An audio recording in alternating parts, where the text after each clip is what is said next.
What's up, guys? This is Higgins from Legal Automations.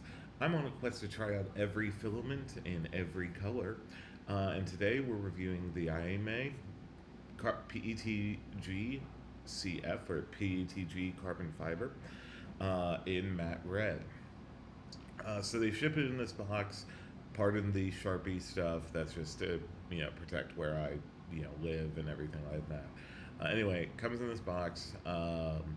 As you can see, IEMAI does the plastic bag that's shipped from the company itself. I'm not a huge fan of these. I prefer the metallic bags like you see in Polymaker, but overall, still keeps the packaging good.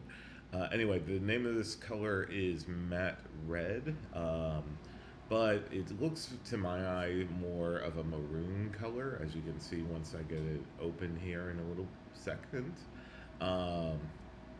Overall, I'd say it's a pretty good filament, but as you know, over here at Legal Automations, we go ahead and go and get this dried for at least 6 hours in our dryer box. So I have to go do that, but through the magic of editing, you will see me shortly. So as you know, in like all projects over here at Legal Automations, we start with the benchy. So you see me getting everything set up here. Basically, we utilize the generic PETG-CF profile. It'll take a little bit under an hour. Now, for this particular filament, it's really important that you have a hardened nozzle because there are carbon fibers in this, and it will shred a brass nozzle or something softer. So just make sure that you have a hardened steel nozzle that will help protect your printer from any sort of damage the carbon fibers in the filament might do. And yeah, so here's our prints.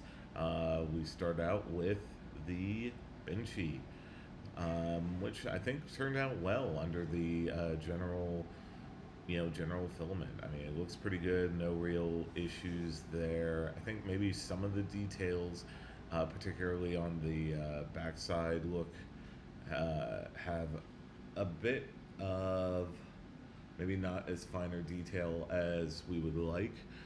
So we're going to see what we can do to try and fix that in the settings itself over time over this little project. But overall, I'd say pretty good. Again, I love this color. I call it more of a maroon than a matte red, but that could just be just my own eye. What do you guys think? Talk in the comments about it. Next up, we started with the hollow cube. Again, this is just to determine dimensional accuracy. This one's 40 by 40 by 40 millimeters in height, width, and depth. And it looks pretty good, apart from some little dings, it looks like. That might have just been on Cleveland build plate, something like that. Anyway, I printed a temperature tower, and the reason why this one looks a little bit different is that petgcf can handle a little bit higher temperatures, so just to get a sense for where that is. But this one looks like best printed around 255. Retraction test looks good, no stringing, nothing like that. The max volumetric speed test also looks pretty good. It's a little different than some of the other ones that I've had on the channel. The reason why is I wanted to make sure that we got good representation for how quick that this stuff can be printed on the X1C. This one, I believe that we did around 30 millimeters cubed. You could probably go a little bit slower, a little bit faster, just depending. But I found that I didn't get any sort of issues up to 30 millimeters. I then did an overhang test, and it looks like other PETGs, it's right around 75 or 80, where you start to lose some detail. As you can see from the back, it has a little bit of layer line issues. But overall, I'd say it's good. And we ended this with printing a benchy. One of the things, after tweaking some of the settings, which you can see below, what we tweaked. But overall, I'd say that this is pretty good. And again, it's available on Amazon right now. The current price as of time of filming is $25.99. It's on sale for, a little bit lower than what you would typically see. My overall thoughts, tells you a little bit more about it. Basically, making sure you have to have a hardened nozzle, that you can have like a little bit stiffer materials. Again, hardened nozzle really important to have in any sort of carbon fiber work. It will chew up a brass nozzle.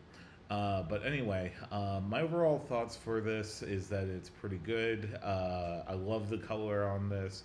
It has a nice maroon color. I would prefer a cardboard spool, but that's just more for like recycling, that kind of thing. But overall, I'd say it works well. Again, love the color. The price is relatively good. Links are in the description. But yeah, this is Higgins for Legal Automations. If you like this content, be sure to like, subscribe, do all the nice YouTube things. I know I'd greatly appreciate it. And I will see you next time. Thanks.